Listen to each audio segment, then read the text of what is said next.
আসসালামু আলাইকুম গাইস, কি অবস্থা সবার? কেমন আছেন সবাই? আশা করি সকলেই ভালো আছেন। আমি আলহামদুলিল্লাহ ভালো আছি। আমি মোহাম্মদ ইয়াসিন আরাফাত। আপনারা দেখতেছেন কোড কেয়ার বেডি। এক্সটার্নাল সিএসএস পার্ট 1-এ সকলকেই স্বাগতম। হ্যাঁ, আপনারা ঠিকই শুনেছেন। আমরা আজকে কথা বলবো এক্সটার্নাল সিএসএস নিয়ে। আমরা দেখব কিভাবে এক্সটার্নাল সিএসএস কাজ করে এবং এটার সুবিধাসমূহ। তো কথা না বাড়িয়ে চলুন শুরু করা যাক। এখানে দেখতে পারতেছেন এক্সটার্নাল সিএসএস। এক্সটার্নাল সিএসএস এ মূলত কি কি থাকতে পারে আর কি। এক্সটার্নাল সিএসএস এ মূলত কিছু ক্লাস থাকতে পারে, কিছু আইডি থাকতে পারে এবং সিএসএস প্রপার্টিজ সমূহ সেখানে থাকবে আর কি। জাস্ট এক্সটার্নাল সিএসএস এটা দ্বারাই গঠিত আর কি। এগুলোই থাকবে এক্সটার্নাল সিএসএস এর মধ্যে। এবং এক্সটার্নাল সিএসএসটা ডট সিএসএস এক্সটেনশন দ্বারা তৈরি হয় আর কি। যেরকমভাবে আমরা এইচটিএমএল ফাইল তৈরি করি ডট এইচটিএমএল দিয়ে, যেরকম index dot HTML, main dot HTML ইত্যাদি ইত্যাদি, অ্যাপ ডট এইচটিএমএল, এরকমভাবে আমরা ঠিক সেমভাবে সিএসএস এর মধ্যেও এরকমভাবে স্টাইল ডট সিএসএস বা হোম ডট সিএসএস ইত্যাদি ইত্যাদি নামে আমরা সিএসএস ফাইলটা তৈরি করতে পারি, ক্রিয়েট করতে পারি। জাস্ট আমাদের একটাই কাজ থাকবে, যেটা শেষের মধ্যে যেরকম আমরা আগে এইচটিএমএল টেক্সটটা এক্সটেনশনটা দিতাম, ঠিক একইভাবে আমরা এখন সিএসএস এর মধ্যে জাস্ট ডট সিএসএস এক্সটেনশনটা ব্যবহার করব। তাহলেই আমাদের সিএসএস ফাইল ক্রিয়েট করা হয়ে যাবে এবং সেটা সিএসএস লেখার জন্য প্রস্তুত।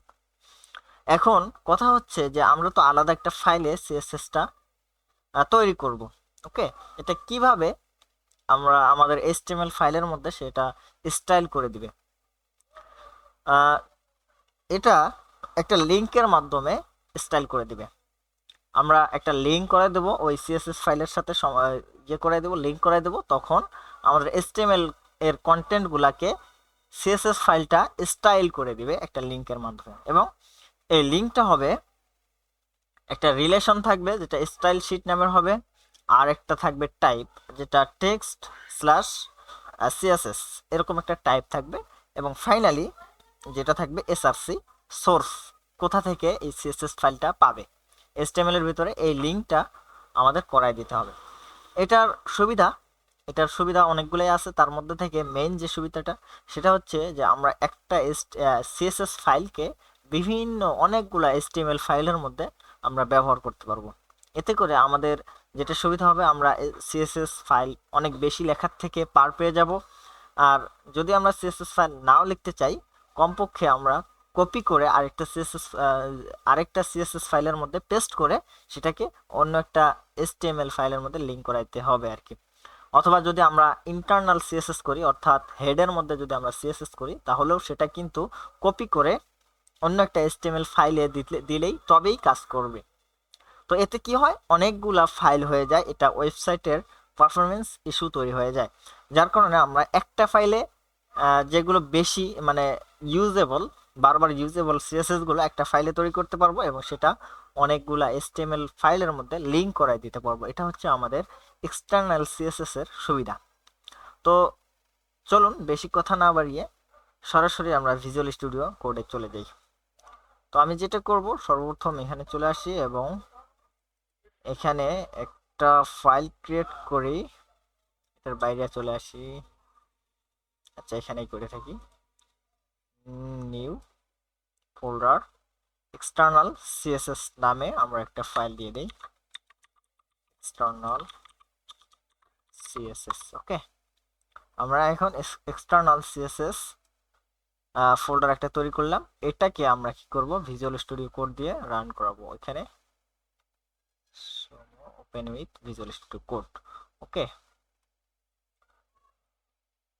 আমাদের ভিজুয়াল স্টুডিও কোডের মধ্যে আমাদের যে ফোল্ডারটা সেটা রান হয়ে গেল। এখন আমরা যেটা করব, এখানে একটা এইচটিএমএল ফাইল ক্রিয়েট করব। ওকে, ইন্ডেক্স ডট এইচটিএমএল। ওকে, আমাদের এইচটিএমএল ফাইল ক্রিয়েট করা ডান। এখন আমরা যদি এখানে এইচটিএমএল ফাইলটা নিয়ে আসি এবং এখানে লিখে দেই ইন্ডেক্স এবং এখানে চলে আসি, আসার পরে এখানে আমি একটা ডিভ নিতেছি, ডিভ, এবং ডিভের মধ্যে লিখে দেই ওয়েলকাম টু CodeCareBD। ওকে, এটাকে সেভ দিয়ে দিলাম। দেখেন আমাদের ওয়েলকাম টু CodeCareBD টেক্সটটা চলে আসছে। আমরা সকলেই জানি আমরা এক্সটার্নাল সিএসএস যদি করতে চাই, সরি ইন্টারনাল সিএসএস যদি করতে চাই, তাহলে আমরা সেক্ষেত্রে এখানে স্টাইল ট্যাগ নিতে পারি এবং এর ভিতরে আমরা এটাকে যদি আমি এভাবে দেই ডিভ, এটাকে আমরা স্টাইল করতে পারি, অর্থাৎ এটার আমরা কালার টালার সব কিছু চেঞ্জ করতে পারি আর কি। ওকে, আমরা রেড করে দিলাম এবং সেভ দিয়ে এটাকে যদি আমি ওপেন উইথ লাইভ সার্ভার করি,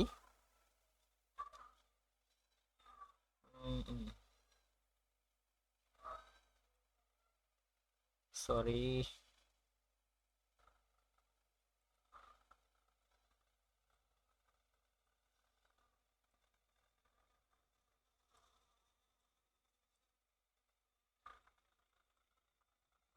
এখানে দেখতে পারতেছেন আমাদের টেক্সটটা কিন্তু রেড হয়ে গেছে।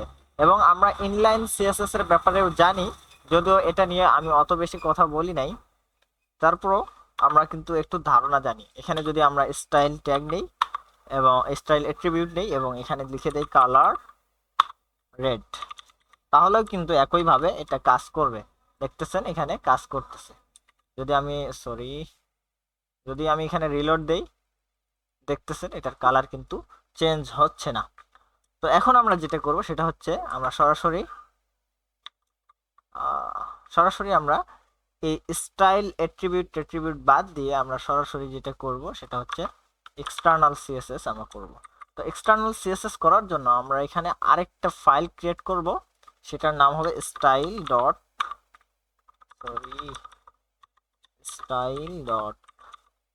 style.css। দেখেন এখানে সিএসএস এর লোগোটাও চলে আসছে। তো এখানে আমরা যেটা করব, এখানে আমাদের কোনো কিছুরই দরকার নেই, সরাসরি আমরা স্টাইল করা শুরু করে দেব। তো আমি যদি এখানে দেই মেইন এবং এটাকে স্টাইল করি উইথ 300 পিক্সেল এবং হাইট করে দেব কত করে, 200 পিক্সেল করে দেই। এটাকে যদি আমি সেভ দেই তাহলে দেখতে পারবেন এখানে কিছুই দেখা যাবে না। এবং এটার যদি আমি একটা ব্যাকগ্রাউন্ড কালার দিয়ে দেই, ব্যাকগ্রাউন্ড কালার রেড করে দিলাম এবং এখানে চলে আসি, তারপরও দেখতেছেন এখানে কোনো পরিবর্তন আমরা দেখতে পারতেছি না। এর কারণ কি? এর কারণ হচ্ছে আমরা এখানে এখনো এটার সাথে HTML ফাইলটার সাথে যে CSS ফাইল আছে আমাদের, এটাকে রিলেশন করে দেইনি। এটাকে রিলেশন করে দেওয়ার জন্য কি করব, আমরা এখানে এটা কাজ করতে পারি, লিঙ্ক ট্যাগ ব্যবহার করতে পারি। এবং এখানে দেখতে পারতেছেন রিলেশন স্টাইল শিট। এখানে আমাদের যে টাইপটা সেটার প্রয়োজন নেই। আমরা যদি এখানে সরাসরি আমাদের HTML CSS যে ফাইলটা আছে সেটা ধরাই দেই, তাহলে আমরা এখানে চলে আসে দেখতে পারবো যে এটার কিন্তু ইয়া হয়ে গেছে। সরি, ও এখানে এখানে কিন্তু আমরা লিঙ্ক করাইছি ঠিকই, কিন্তু এটাকে যদি যে আমরা ইয়া করব স্টাইল করতেছি, সেটা কিন্তু আমি এখনো দেখাই দেই নাই। এটা দেখাই দেওয়ার জন্য আমাদেরকে এখানে একটা ক্লাস অথবা আইডি দিতে হবে। ক্লাস অথবা আইডি দিতে হবে। আমি যদি এখানে ক্লাস নেম দেই মেইন এবং এটা সেভ দেই,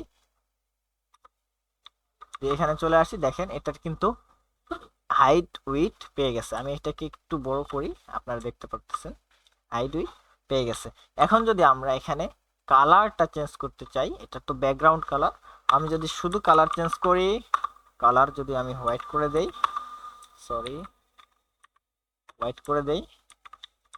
তাহলে আপনারা দেখতেছেন কালারটা হোয়াইট হয়ে গেছে। এবং এখানে যদি আমি টেক্সট অ্যালাইন সেন্টার করে দেই, তাহলে এটা আবার সেন্টার হয়ে যাবে। দেখেন এটা কিন্তু সেন্টারে চলে আসছে। এটার একটু ফন্ট সাইজটা বাড়ায় দেই, ফন্ট সাইজ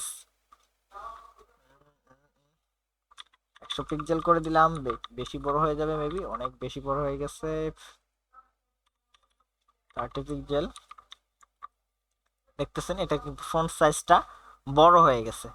তো এটা হলো এক্সটার্নাল সিএসএস এর কিভাবে করতে হয় তার পদ্ধতি আর কি। এখন কথা হচ্ছে আমরা যদি আরেকটা ফাইল নেই, যেটা হবে HTML, যেটা আমি এখানে দিতে পারি অ্যাবাউট, আপার কেস করলেই অ্যাবাউট ডট HTML।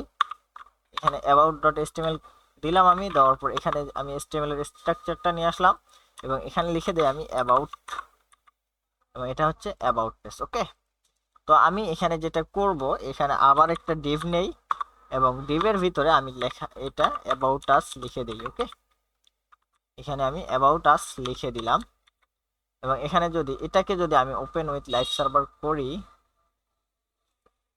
তাহলে আপনারা দেখতে পাচ্ছেন এটার মধ্যে কিন্তু কোনো প্রকার স্টাইল পায় নাই। এটাকে স্টাইল দেওয়ার জন্য আমাদের কি করতে হবে, আবার এখানে চলে আসতে হবে এবং এখানে যে সিএসএস ফাইলটা আছে সেটাকে লিংক করায় দিতে হবে, লিংক, এবং এখানে আমরা লিখে দেব স্টাইল ডট সিএসএস। ওকে, এখানে আসেন, তারপরেও কিন্তু এটা পাচ্ছে না।